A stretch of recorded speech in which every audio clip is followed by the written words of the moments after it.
যেভাবে লেখা আছে আমি সেভাবেই শুরু করছি। আসসালামু আলাইকুম রাসেল ভাই এবং প্রিয় শ্রোতা বন্ধুরা, আশা করি সবাই ভালো আছেন। আমি মোহাম্মদ সাবিত আলম বলছি ময়মনসিংহ বিভাগ থেকে।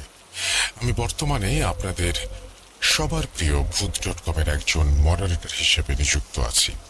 আজ আমি আপনাদের সামনে আবার ফিরে এসেছি নতুন একটি ঘটনা নিয়ে। প্রথমেই বলে নেই আমি ঘটনাটি কিভাবে এবং কার কাছ থেকে কালেক্ট করেছি। আজকের ঘটনাটি আমি কালেক্ট করেছি আমার এক বন্ধুর বড় ভাইয়ের কাছ থেকে। আমার বন্ধুর বড় ভাইয়ের নাম মোহাম্মদ সাজিদ আহমেদ। উনি বর্তমানে একটি বেসরকারি কোম্পানিতে চাকরিরত অবস্থায় আছেন। গত 2 শুক্রবার আগে উনি বেড়াতে আসেন ময়মনসিংহ শহরে। আমি মূলত আমার বন্ধু বান্ধবের সাথে সন্ধ্যার পরে আড্ডা দিয়ে থাকি, কিন্তু সেদিন আমার সেই বন্ধু আমাকে ফোন করে বলে, দোস্ত, আমার বড় ভাই আসছে, ওনার সাথে একটু টাইম স্পেন্ড করতে হবে, তোর কি সময় হবে বিকালে একটু? আমার বন্ধুর কথা শুনে আমি তাকে বলি, আচ্ছা ঠিক আছে, চল, এগ্রিভার্সিটি যাব। আমার কথা শুনে আমার বন্ধু আমাকে বলে, না ভাই, ভার্সিটি অনেকবার ঘুরতে গেছেন, উনি শুধু তোর সাথে একটি বিষয়ে ডিসকাস করার জন্য দেখা করতে চান। এখানে বলে রাখা ভালো যে আমার বন্ধু জানতো যে আমি বর্তমানে ভূত.com-এর একজন মডারেটর। এরপর সে আমাকে বলল, দোস্ত, ভাইয়া আসলে প্যারানর্মাল বিষয়ে কিছু কথা বলার জন্য তোর সাথে কথা বলতে চান। আমি খুশি মনে রাজি হয়ে যাই আর ওকে সন্ধ্যার দিকে পার্কে দেখা করতে বললে সে আমাকে বলল, না দোস্ত, ভাইয়া পার্কে যাবেন না, উনি আগামীকাল খুলনা ফেরত যাবেন, উনি বাসা থেকে বের হবেন না, তুই আমাদের বাসায় বিকেলে আয়, এরপর কথা হবে। আমি আমার বন্ধুর কথায় রাজি হয়ে যাই এবং ওকে বলি যে আমি চলে আসব। এরপর আমার বন্ধু ফোন কেটে দেয়। আমি যথারীতি সন্ধ্যাবেলায় গরম কাপড় গায়ে জড়িয়ে আমার বন্ধুর বাসার উদ্দেশ্যে রওনা দিলাম। আমার বন্ধুর বাসা ছিল ময়মনসিংহের শানকিপাড়া নামক একটি এলাকাতে। বন্ধুর বাসায় পৌঁছে আমি ওর সাথে কথা বলে বড় ভাইয়ার সাথে পরিচিত হই। উনি আমাকে দেখে বলেন, কি অবস্থা? আমি সাজিদ, কেমন আছো সাবিত? আমি বলি, আলহামদুলিল্লাহ। উনি আমাকে বললেন, তোমাকে যে কারণে ডাকা। আমি কোনো ফর্মালিটিস না করে তোমাকে একটা ঘটনা বলবো আর কয়েকটা প্রশ্ন করব। ঘটনা শুনে প্রশ্নের উত্তর যদি থাকে তোমার কাছে, তাহলে আমাকে উত্তর দিয়ে যেও। আমি এত আকস্মিক ভাইয়ার কথাগুলো শুনে কিছুটা বোকা বনে যাই আর ওনাকে বলি, জি ভাইয়া, চেষ্টা করব, আপনি বলেন। এরপর সাজিদ ভাই তার জীবনের এক আনএক্সপ্লেইনড সত্য ঘটনা আমার সাথে শেয়ার করেন। ঘটনাটি সাজিদ ভাই আমাকে যেভাবে বলেছেন আমি সেভাবেই লিখছি, আর আমার লেখার ভুলগুলির জন্য রাসেল ভাই ও আপনাদের সবার কাছে ক্ষমা প্রার্থনা করছি। বলছেন সাজিদ ভাই,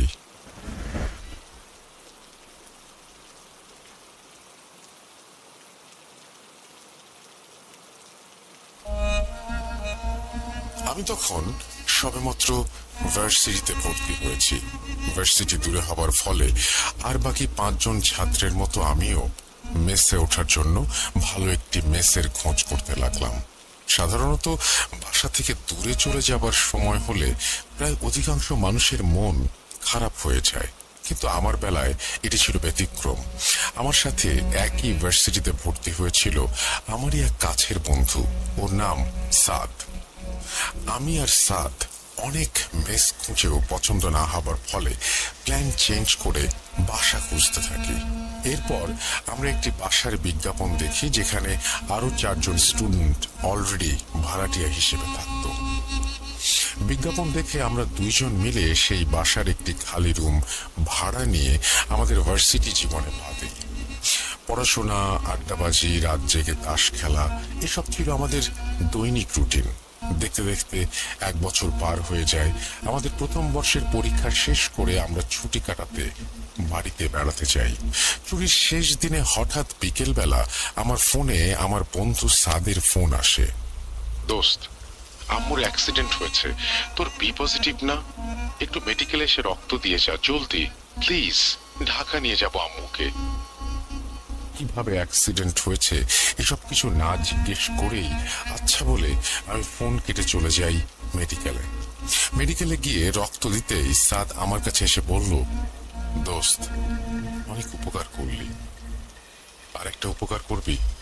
কি উপকার জানতে চাইলে সে আমাকে বলে, আমার আম্মুকে ঢাকা নিতে অনেক খরচা হবে, আমাকে 10 থেকে 15 হাজার টাকা ধার দিতে পারবি? এখানে বলে রাখা ভালো যে আব্বু ছিলেন একজন ব্যবসায়ী। শহরের মার্কেটে আমাদের নিজেদের 3টা কাপড়ের দোকান এবং একটি প্রিন্টিং প্রেস ছিল। খুব বড় লোক না বললেও মোটামুটি ধনী ব্যক্তিই ছিলাম আমরা। ঘটনায় ফিরি। সাদের কথা শুনে আমি আব্বুকে ফোন দিয়ে টাকা চাইতেই আব্বু একজন কর্মচারীর হাতে টাকা পাঠিয়ে দেন। আর কিছুক্ষণ পর দেখলাম একটা স্ট্রেচার অ্যাম্বুলেন্সে ওঠানো হচ্ছে।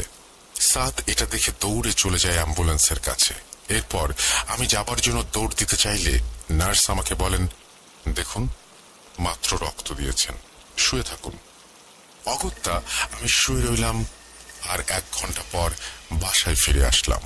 আন্টিকে দেখতে না পারায় মনটা খারাপ লাগছিল আমার।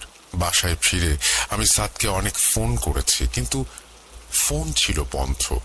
এরপরের দিন ছুটি শেষ হবার ফলে আমি ভার্সিটি চলে যাই আর নিজের রুমেই একাই থাকতে শুরু করি।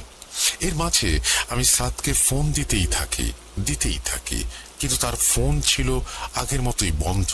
এভাবে দিন যেতে যেতে প্রায় 1 মাস পর বাসায় সাদ ফিরে আসে ভোরবেলা। আমি ঘুমাচ্ছিলাম জন্য বুঝতে পারিনি। সকালে উঠে দাঁত ব্রাশ করব এমন সময় দেখলাম সাদ ওর বিছানায় কাঁথা মুড়ি দিয়ে ঘুমোচ্ছে। হঠাৎ ওকে দেখে ভয় পেয়ে গেলেও এরপর বুঝতে পেরেছিলাম যে ও হয়তো ভোরে বাড়ি থেকে এসেছে। আমি দাঁত ব্রাশ করে নিচে চলে গেলাম পরোটা আর ডাল কিনে আনতে। যেহেতু সাদ চলে এসেছিল সেহেতু ওর জন্য পরোটা আর মুরগির মাংস কিনে নিয়ে আমি বাসায় ফিরে আসি। আমি সাদকে ডেকে তুলি। সাদ ঘুম থেকে ওঠার পর ওর চেহারা দেখে আমি অবাক হই। চোখ যেন কুঠুরিতে ঢুকে গেছে, চোখের নিচে কালো দাগ, যেন ব্ল্যাক হোলের মতো কালো দাগ, রক্ত শূন্য চেহারা। আমাকে দেখে সে কাঁদো কাঁদো গলায় বলল, দোস্ত আম্মু আর নেই। আমি ওর কথা শুনে ওকে সান্ত্বনা দেবার ভাষা হারিয়ে ফেলেছিলাম। সেদিনের পর থেকে যা যা ঘটল কিছুই ব্যাখ্যা দেওয়ার মতো ছিল না। আমাকে দেখে লোক কেমন যেন অবাক হয়ে থাকতো। সাদ আর আমি বাইরে বেরিয়ে আড্ডা দিলে, দোকানে গেলে, ভার্সিটি গেলে মানুষ কিভাবে যেন তাকিয়ে থাকতো। আমি ভাবতাম সাদের চেহারার এই অবস্থা দেখে হয়তো মানুষ কিছুটা অবাক হচ্ছে, কিন্তু আমি এসব কখনোই পাত্তা দেইনি বা এত ভাবিও নি। আমাদের বাসার মেম্বাররাও একই রকম ভাবে আমাদের দিকে অবাক হয়ে তাকিয়ে থাকতো আর জিজ্ঞাসা করলে বলতো, ভাই রাতে ঘুম টুম হয়? আমি ওদের জানাই, হ্যাঁ আলহামদুলিল্লাহ আমার ঘুম ভালোই হয়। এরপর ওদের মাঝে একজন বলল, মনে হয় না, ঘুমান ভাই, রেস্ট নেন। এই ধরনের আরো অনেক কথা বলতেন ওনারা, যার কোনো মাথা মুন্ডু আমি বুঝিনি। এদিকে আস্তে আস্তে সাদ কেমন যেন হয়ে গিয়েছিল, কোনো কিছু খেত না, একেবারেই খেত না। আস্তে আস্তে ওর চেহারা আরো রক্তহীন হতে লাগলো। রাতের বেলা বিড়বিড় করে কি যেন বলতো। এর মাঝে একদিন ভোরে নামাজ পড়বো বলে উঠে শুনি সাদ বিড়বিড় করে কি যেন বলছে। আমি ওর কাঁধে হাত রাখতেই ও আমার দিকে ঘুরে তাকালো। মনে হচ্ছিল যেন কোনো শিকারী জন্তু আমার দিকে তাকিয়ে আছে। ও আমাকে অনেক মোটা গলায় বলল, এবার তোর পালা, মরণ আসলে পালাতে নেই, কিন্তু পালাবি। ওর চেহারা আর এই কথা শুনে আমি অনেকটা ভয় পেয়ে যাই, আর সাদ বাজে স্বপ্ন দেখে এমন করছে ভেবে ওকে ধাক্কা দিতে থাকি। এক পর্যায়ে আমি দেখতে পেলাম সাদের চোখের মনির চারপাশ দিয়ে রক্তের দাগ দেখা যাচ্ছিল, আর দেখতে দেখতে ওর চোখ রক্ত লাল হয়ে গেল। সে আমাকে বলল, বন্ধুর কাছে আয়, একসাথে থাকবো আমরা, চলে যাস না কিন্তু। তাদের মুখে এই কথা শুনে আমি রুম থেকে বেরিয়ে আসি আর অজু করে নেই। এরপর আমি রুমে ফিরে এসে দেখি ও ঘুমোচ্ছে। সকালবেলা ঘুম থেকে উঠলাম, বাসায় আসা রান্নার খালা ডাকে। কয়টা মিল হবে আজ জিজ্ঞেস করছিলেন উনি। আমি 6 জনের জন্য 6টা মিল দিতে বললে খাল্লা বললেন, বাজান তোমরা 5 জন থাকো এইখানে, 6টা মিল কেন দাও রোজ? আমি ওনাকে বললাম, মানে কি বলছেন 5 জন থাকি মানে? এরপর উনি বললেন, তোমার ঘর ঝাড় দেওয়ানোর সময় আর মুসার সময় আমি তো দেখি যে তোমরা 5 জন। তোমার পাশের রুমের পোলা পাইনিও কয় যে 6 জন কেন দেয়। উনি এই কথা বলে চলে গেলেন। এরপর আমি ভাবতে থাকি কি হচ্ছে সব। ভার্সিটি গেলে মানুষ তাকিয়ে আছে, বাসার মানুষ বলছে ঘুম হচ্ছে না আমার, খালা বলছে বাসায় 6 জন না 5 জন থাকি আমরা। এসব ভাবতে ভাবতে আমি মাইন্ড রিফ্রেশ করার জন্য কাউকে কিছু না বলেই বিকেলের দিকে ঘুরতে বের হই। সন্ধ্যা পর্যন্ত ঘোরাফেরা করে হাতের কাছে পুরি আর সমুচা নিয়ে আমি বাসায় ফেরার আগে সাদকে একটা ফোন করি, কারণ বাসায় চাল শেষ হয়ে গেছিল প্রায়। কতটুকু লাগবে সেটা জানতে ফোন করলে ওর ফোন বন্ধ পাই। এরপর আমি বাসায় ফিরে দেখি সাদ ওর বিছানার কোনায় বসে মোবাইল টিপছে। আমি ওকে একটু রাগ করেই বলি, কিরে ফোন টিপছিস, আবার বন্ধ বলছে? কাজের টাইমে ফোন কাজে না আসলে এই ফোন ইউজ করে কি লাভ? আমার কথা শুনে সাদ বাচ্চাদের মতো কাঁদতে লাগলো। আমি একেবারে ভ্যাবাচাকা খেয়ে যাই আর ওকে জিজ্ঞেস করি ও কাঁদছে কেন। এরপর সে হঠাৎ করেই অট্ট হাসি হেসে উঠল আর অন্যরকম গলায় বলল, মনে নাকি মানুষ এভাবে কাঁদে, তুইও কাঁদবি। ওর মুখে আবার হাসি, আর এই কথা শুনে আমি পেছন দিকে সরে যাই। ও আমার দিকে তাকায়। ওর চেহারায় কেমন যেন এক অন্যরকম হাসি ছিল যা আমি বলে বোঝাতে পারবো না। আমি কিছুটা আন্দাজ করতে পেরেছিলাম যে স্বাভাবিক কিছু হচ্ছে না আমার সাথে। আমি সেদিন রাতের বেলা নামাজ পড়তে গিয়ে মসজিদের হুজুরের সাথে কথাগুলো শেয়ার করি। উনি আমাকে বললেন, তোমার চেহারায় পরিবর্তন এসেছে সাজিদ। আগে একটা উজ্জ্বলতা ছিল, এখন ফ্যাকাশে হয়ে গেছে। ভেবেছিলাম পড়ার চাপে আছো, কিন্তু এসব হচ্ছে বুঝিনি। এরপর হুজুর আমার ফোনে একটি অডিও দিলেন আর বললেন, এটা হচ্ছে রুকাইয়া অডিও, তুমি শুনবা রাতের বেলা, দেখো তোমার বন্ধুর কি হয়। এরপর সমস্যা থাকলে আমরা কাজ করব। আমি ওনার কথা মতো রাতের বেলা ঘুমানোর সময় মিডিয়াম সাউন্ডে অডিওটা প্লে করলাম। বলে রাখা ভালো, সেদিন আমাদের বাসায় আমি আর সাদ ছাড়া কেউ ছিল না। আমাদের বাসার বাকি মেম্বাররা সেদিন ট্যুরে গিয়েছিল। অডিও প্লে করার 10 মিনিটের মাঝে আমার দম বন্ধ হয়ে যাচ্ছিল। আমার চোখ যেন কোটর থেকে ঠিকরে বেরিয়ে আসবে মনে হচ্ছিল। আমি বিছানা থেকে পড়ে যাই আর আমার মুখ দিয়ে রক্ত বমি শুরু হয়। আমি সাদের বিছানার দিকে তাকিয়ে দেখি সাদ অদ্ভুত ভাবে হাসছে। আমি বমি করার ফলে বুকে প্রচন্ড ব্যথা অনুভব করি আর অডিওটা বন্ধ করে দিয়ে বাথরুমে গিয়ে নিজের চেহারা আয়নায় দেখি। আমি দেখতে পাই যে আমি দেখতে সাদের মতো হয়ে গেছি, কিন্তু অস্বাভাবিকভাবে হাসছি। চোখ আমার গর্তে চলে গেছে। মুখে পানি দিতে গিয়ে দেখি জিহ্বা আমার চিকন হয়ে গেছে সাপের মতো। আমি নিজেই আয়নায় নিজেকে দেখে বলেছিলাম, মরার সময় চেহারা এমনই ফ্যাকাশে হয়ে যায়। মুচকি হাসতে হাসতে আবার ভারী আওয়াজে বললাম, মরণ আসলে পাবি না তো? এরপর আমি বাথরুম থেকে দৌড় দিয়ে বের হয়ে এসে মোবাইল হাতে নিয়ে হুজুরকে ফোন দিতে গেলে দরজায় কড়া নাড়ার আওয়াজ হলো। আমি কিছু না ভেবে সাহায্যের আশায় দরজা খুলে দেখি হুজুর দাঁড়িয়ে আছেন। উনি আমাকে দেখে একটা মুচকি হাসি দিয়ে বললেন, আমি জানতাম কিছু একটা হবে, তাই আমি যখন আভাস পেলাম একেবারে দৌড়ে চলে এলাম। হুজুরকে দেখে আমি যেন প্রাণ ফিরে পেলাম। কিন্তু উনি কিভাবে বুঝলেন আর কিভাবেই বা এত রাতে আসলেন আমি কিচ্ছু ভাবিনি তখন। হুজুর আমার রুমে প্রবেশ করেন। পেছন পেছন এসে আমি দেখি যে সাদ ওর বিছানায় নেই। ওর বিছানা দেখে মনে হচ্ছিল বহুদিন কেউ থাকে না ওখানে। বালির স্তর পড়েছিল বিছানার বালিশের ওপর। হুজুর সাদের বিছানার চারপাশে পাউডার জাতীয় কিছু দিয়ে ঘের দিলেন আর একটা পেন্টাগন এঁকে আমাকে সেটার মাঝে বসালেন। এরপর উনি আমাকে কিছু পড়তে বললেন, কিন্তু কোনোটাই আমার কাছে আরবি মনে হচ্ছিল না। এরপর উনি কিছু পড়তে লাগলেন, কিন্তু কোনোটাই আমার কাছে আরবি মনে হচ্ছিল না। আমি ছোট থেকে নামাজ পড়ি, কোরআন পড়ি, আমার বোঝার কথা অবশ্যই আরবি কোনো আয়াত পড়লে। এরপর আমি কিছু বলার আগেই হুজুর আমার ডান হাতের অনামিকা আঙুল ছুরি দিয়ে একটু কেটে রক্ত নিয়ে সামনে রাখা একটা বাটিতে ফেললেন আর বললেন, সোজা উপায়ে এদের কাবু করা সম্ভব না, তুমি ভরসা রাখো, সব ঠিক হয়ে যাবে। আমি একটু অন্য রাস্তায় কাজটা করছি, জলদি জলদি যা বলবো তাই করো।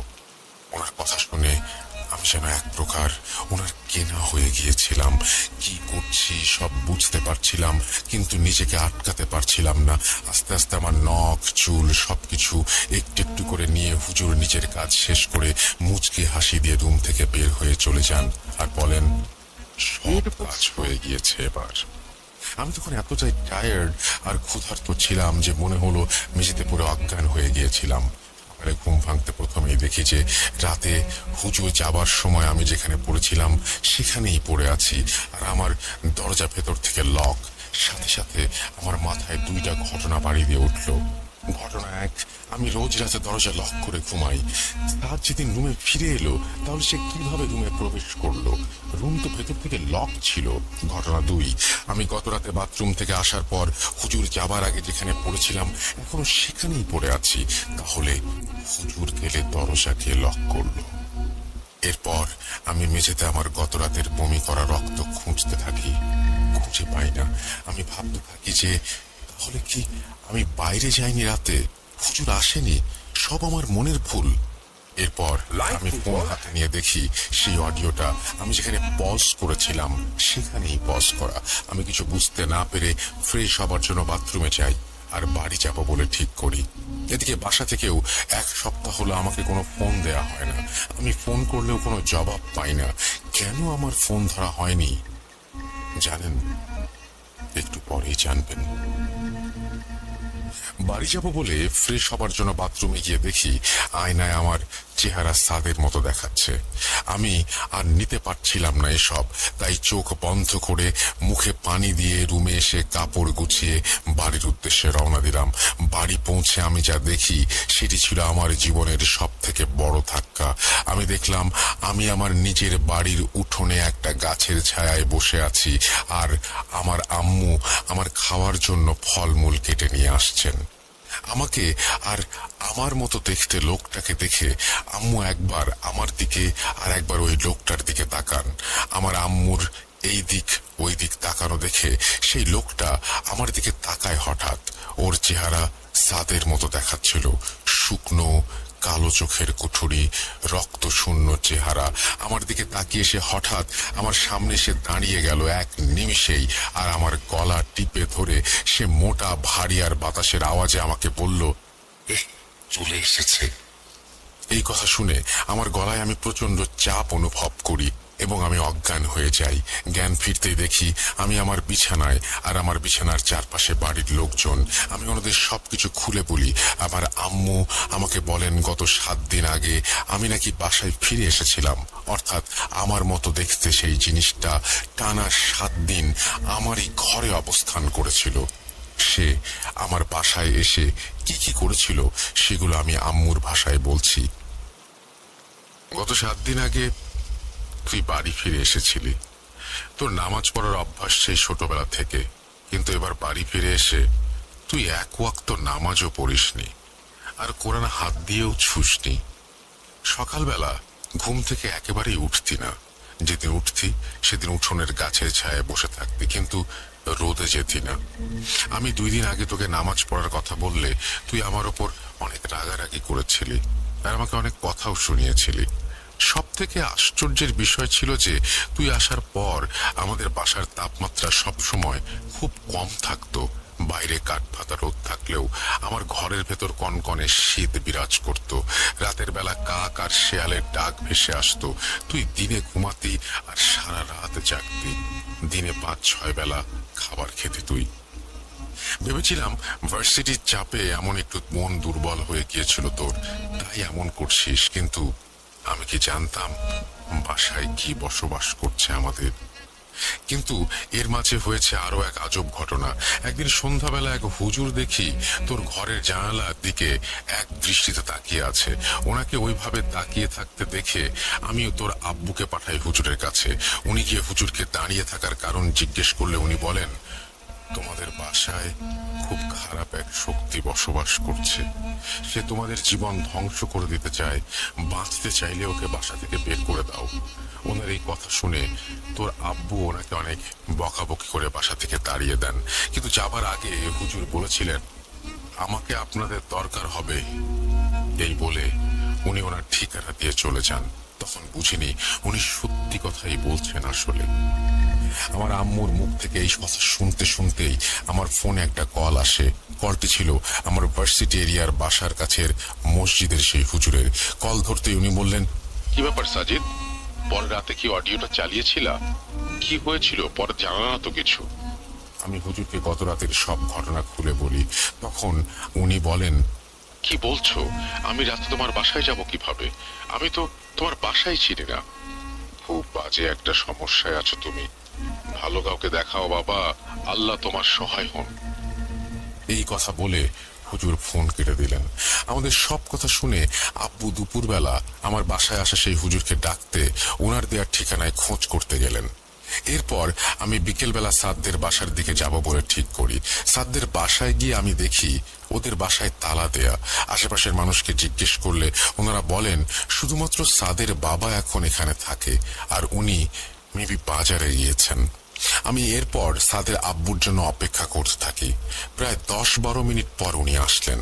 আমাকে দেখে জড়িয়ে ধরে উনি কান্নায় ভেঙে পড়লেন। কি হয়েছে জিজ্ঞেস করলে উনি বললেন, আমার ছেলে সাদ আর ওর মা এই দুনিয়াতে নেই। এই কথা শুনে আকাশ থেকে পড়ি। এরপর সাদের আব্বুর কাছে সম্পূর্ণ ঘটনা আমি জানতে চাই আর জিজ্ঞেস করি সাদের আম্মুর অ্যাক্সিডেন্টের পর আসলে কি হয়েছিল। উনি আমাকে বললেন, অ্যাক্সিডেন্ট? কিসের অ্যাক্সিডেন্ট? ওর মায়ের তো কোনো অ্যাক্সিডেন্ট হয়নি। এরপর আমি ওনাকে বলি, 2-3 মাস আগে সাদ রক্ত লাগবে বলে আমাকে ফোন দেয় আর বলে যে ওর আম্মুর অ্যাক্সিডেন্ট হয়েছে। আমার কথা শুনে সাদের আব্বু বলেন, আমার ছেলে সেদিন কি কারণে অ্যাম্বুলেন্সে গিয়েছিল আমি জানি না। এরপর সে আর ফিরে আসেনি। 15 দিন পর ফিরে এসেছিল ওর লাশ। কোথা থেকে এসেছিল তাও জানি না। ওর লাশ দেখে ওর মা যেন পাথর হয়ে গিয়েছিল। আস্তে আস্তে ওর মা খাওয়া দাওয়া বন্ধ করে দিল। চোখের নিচে কালি পড়লো আর রক্ত শূন্য হয়ে গেল শরীর। একদিন সকালে উনি আমাকে নিজের কাছে ডেকে বললেন, সাদের আব্বু, শয়তান ঘুরছে এখানে, আমাকে নিয়ে যাবে। আমি আর পারছি না, আমি বোধহয় মরে যাব। এই কথা বলেই রক্ত বমি করতে করতে উনি ইহকাল ত্যাগ করেন। সাদের আব্বুর মুখে সব কথা শুনে আমি যতটা না দুঃখ পাই তার থেকে বেশি নিজের অবস্থা কি হবে ভেবে ভয় পেতে থাকি। আমারও যে চেহারা শুকিয়ে গেছে, চোখের নিচে কালি পড়ে গেছে, এই ভয় নিয়ে আমি বাসায় ফিরে দেখি আব্বু হুজুরকে নিয়ে এসেছেন। হুজুর আমাকে সবকিছু জিজ্ঞেস করলেন শুরু থেকে। সবকিছু বলার পর উনি চোখ বন্ধ করে বিড়বিড় করছিলেন। মনে হলো কারোর সাথে যেন কথা বলছেন উনি। এর কিছুক্ষণ পর উনি বললেন আমার সাথে ঘটে চলা সমস্যার কারণগুলি হুজুর আমাকে যেভাবে বলেছিলেন আমি সেভাবেই বলছি। বলছেন হুজুর, সাদ তোমার বন্ধু হলেও সে তোমার ভালো চাইতো না। সে সবসময় চাইতো তোমার মতো জীবন যেন ওরও হয়। তোমাদের টাকা পয়সা ধন সম্পদ এসব দেখে সে লোভ করত। সরাসরি তোমার ক্ষতি করলে ও ধরা পড়ে যায় এই ভয়ে সে অনেক খুঁজে এক কালো জাদুর সাধকের কাছ থেকে কালো জাদু বিদ্যা শিখে আর ওনার সাহায্যে তোমাকে কালো জাদু করতে চায়। এই কাজে ওদের লাগতো তোমার রক্ত আর লোভী তান্ত্রিকের দক্ষিণা। তাই মায়ের অ্যাক্সিডেন্টের নাটক সাজিয়ে তোমার রক্ত আর টাকা নিয়ে গেল। মজার কথা কি জানো, তুমি নিজে তোমার উপর কালো জাদু করতে নিজের রক্ত আর টাকা দিয়েছ। তোমার উপর কালো জাদু করা হয়েছে একটি ছাগলের মাথা দিয়ে। সেই ছাগল উৎসর্গ করে একটি জিনকে আহ্বান করা হয় আর তাকে ওয়াদা করা হয় তোমাকে মেরে ফেললে তোমার রূহ হবে তার খোরাক। এই অনুযায়ী সেই জিন তোমাকে মেরে তোমার রূহ তোমার শরীর থেকে বের করবার কাজ করতে থাকে। কিন্তু এখানে সে একটা সমস্যায় পড়ে যায়। সেটা কি জানো? তোমার নামাজ। তুমি রেগুলার নামাজ পড়ো, অজুরত অবস্থায় থাকো, সুন্নত রোজাও করো, তাই তোমার ওপর কিছু করা প্রায় অসম্ভব ব্যাপার। সেই জিন তোমাকে কিছু করতে না পেরে ক্রোধান্বিত হয়ে যায়। তখন সে আর সেই তান্ত্রিক জানা যে তার কাছে যে ওয়াদা করেছিল তা পূরণ করা সম্ভব নয়।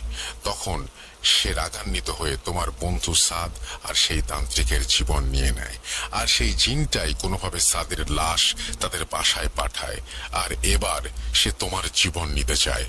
এটা তার কাছে চ্যালেঞ্জ যে এত শক্তিশালী হয়েও কেন একটা মানুষের জীবন সে নিতে পারছে না।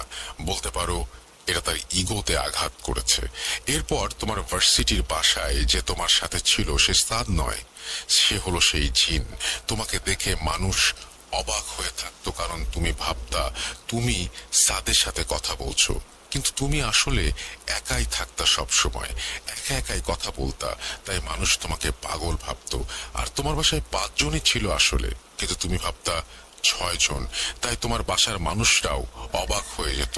তোমার চোখের নিচেও কালি আর রক্ত শূন্য তোমার চেহারা, তাই সবাই বলতো ঘুম হচ্ছে কিনা।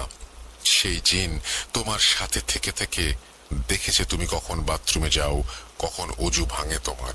এসব দেখে সে সেই সময়গুলোতে তোমাকে দুর্বল করার চেষ্টা করেছে।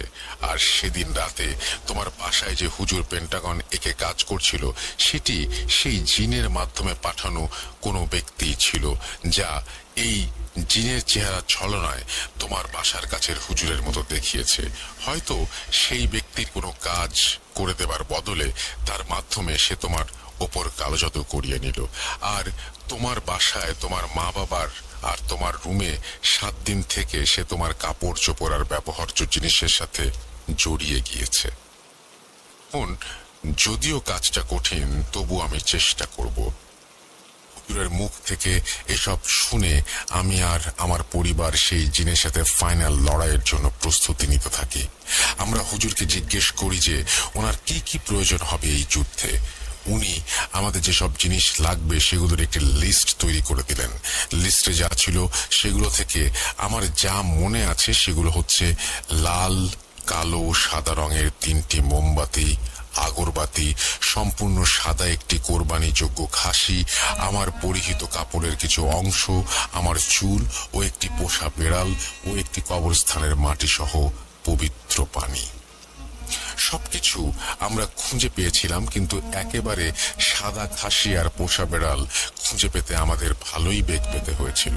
অবশেষে 9 দিন পর সবকিছু জোগাড় হলে সেই হুজুর আমাদের বাড়িতে আসেন। এই 9 দিন আমি যা যন্ত্রণার সম্মুখীন হয়েছিলাম সেগুলো আর নাই বা বললাম।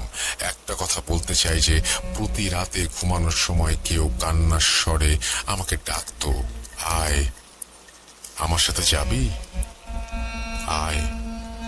কে ডাকছে দেখার জন্য আমি বারান্দার দিকে যেতে গেলে দমকা এক বাতাস আমার ঘরে প্রবেশ করত, আর আমি আমার বিছানায় পড়ে যেতাম।